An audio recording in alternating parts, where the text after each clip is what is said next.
And suddenly she finds herself interfacing with the God of all the universe. And it's a God that she's halfway worshiped, but she doesn't know. And Jesus says that. You worship what you don't know.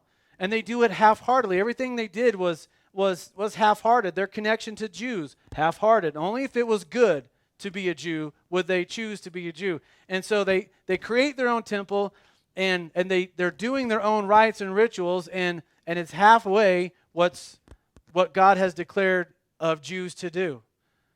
I mean, it's just showing up and doing everything halfway, doing everything half-hearted. My, doesn't that sound like many in America today? But Jesus goes straight into this burning spot inside of her.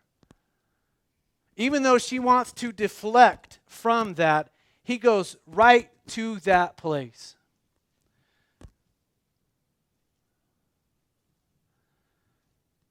And is offering her living water.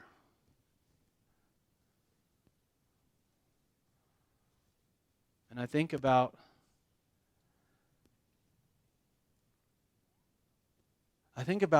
me. What if I showed up to that well that day and there was Jesus? What would be the baggage that he would point out in my life? Because, see, we all show up with baggage, don't we? We show up with two different kinds of baggage, and it's the same two kinds that she has. It's the baggage that was handed down to us. There is generational baggage that has been handed down to me that I bring into my relationship with Christ. Stuff that happened to me, stuff that was just taught to me by those, and it's baggage.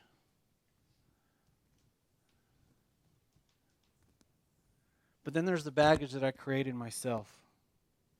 You know, the 6 husbands baggage that's not her parents' fault. That's her choices. And there's the baggage that I created myself that I bring to the well. And so here I am carrying my bags to the well. What would Jesus say to me about my bags? And I think he would go right to the heart of the identity crisis, just like he went with her.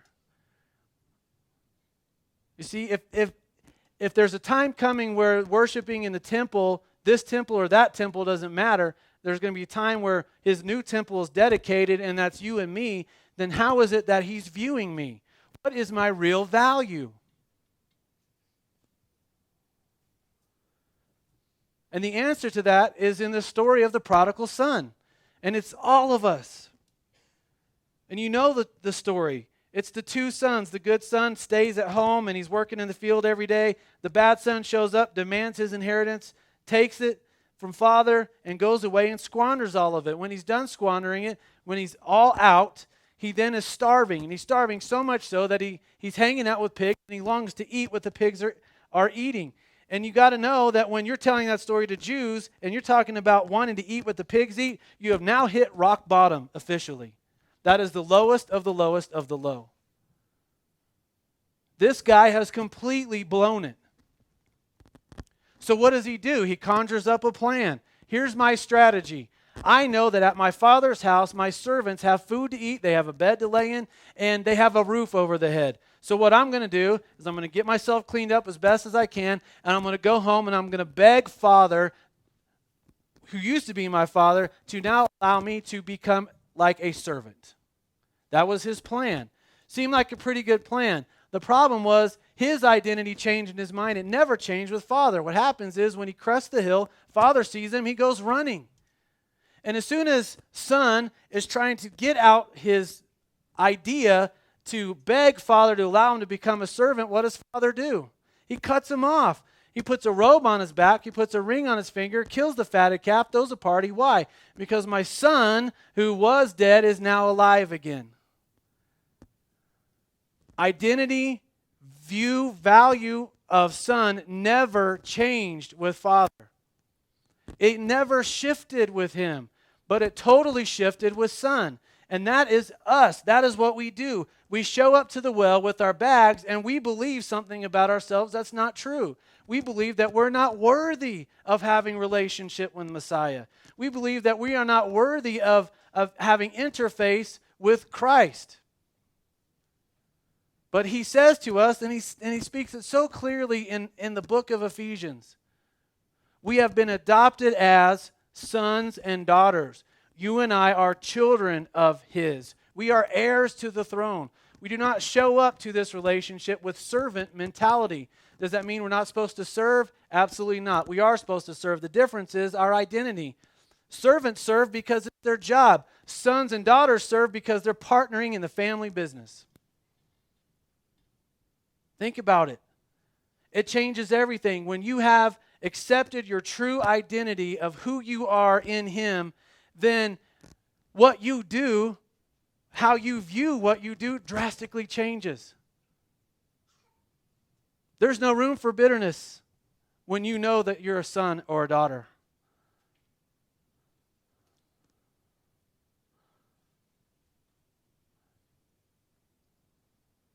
You don't grind it out begrudgingly because you're a son or a daughter. You see things the way Father sees them. This is the family business. Loving my neighbor has to happen. Loving my enemy has to happen. Praying for those who persecute me has to happen. I don't do it begrudgingly. I see it the way God sees it. He loves them. He loves my neighbor. He loves my enemies. He died for them. And when I am in the family business and I have the goggles of the family business on, I see things the way he sees them. Because I understand my identity. And am living inside of that identity.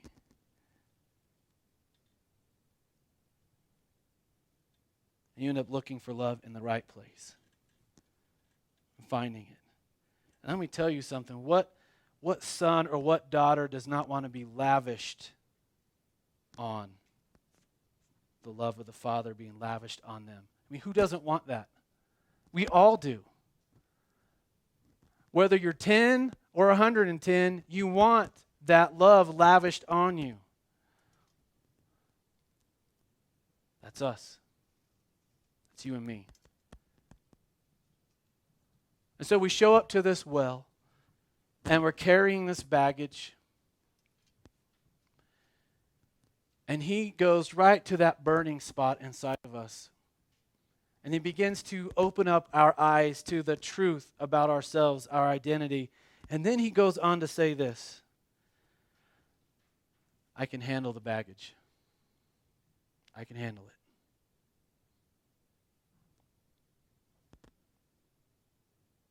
Is that not what we see in this story?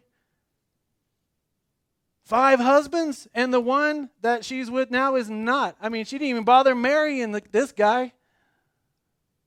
Folks, that's a lot of baggage. And he handled it. Delivering her so much so that when she goes back to tell the story of it, an entire village is impacted by her story. They come out to see this person that this woman is saying, he knew everything about me. He knew everything that I did. And when they do that and they hear his voice for themselves, they believe. And I think, man, if you can do that with her, God, you can do that with me. Regardless of what the baggage is that I bring to the well. Man, because it ain't that. I mean, I'm pretty messed up, God, but I'm not that messed up. At least I don't think so. But then he goes, you know what? A little mess up is as bad as a bad mess up. Because the sin continuum thing where we were last week.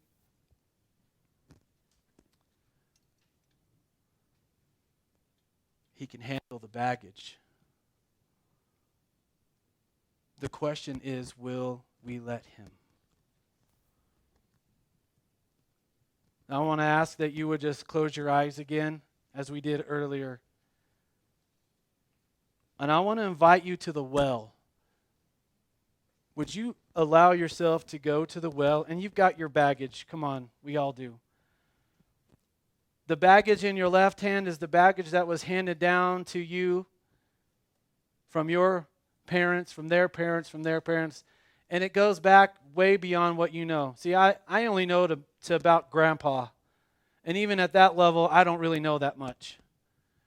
But see, here we are at the well as the God of all the universe. He always has been, he is currently, and always will be. So he knows everything.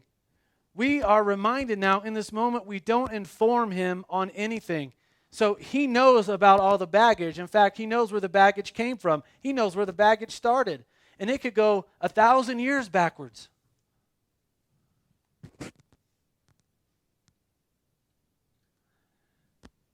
So that's our left-hand baggage, and our right-hand baggage is our own. We did it. It's the words we've said. It's the choices we've made. It's the actions we've taken. That's in our right hand. And here we are, fully loaded with our baggage, and we show up at the well, and then we see Jesus. And he just touches you right at the burning spot inside.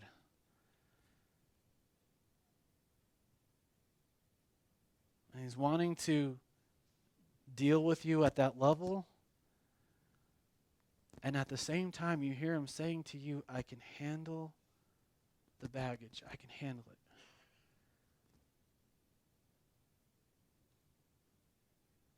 I mean, see, guys, if we sing the song, I sing because I'm happy, I sing because I'm free, I'm telling you what, you're not free if you're clinging to baggage in both hands.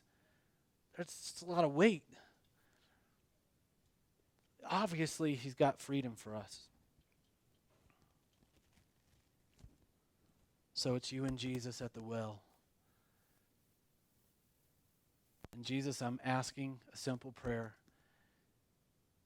that as you are touching that burning spot deep down inside, that you will give us the courage to let go of the baggage and let you do whatever it is you want to do.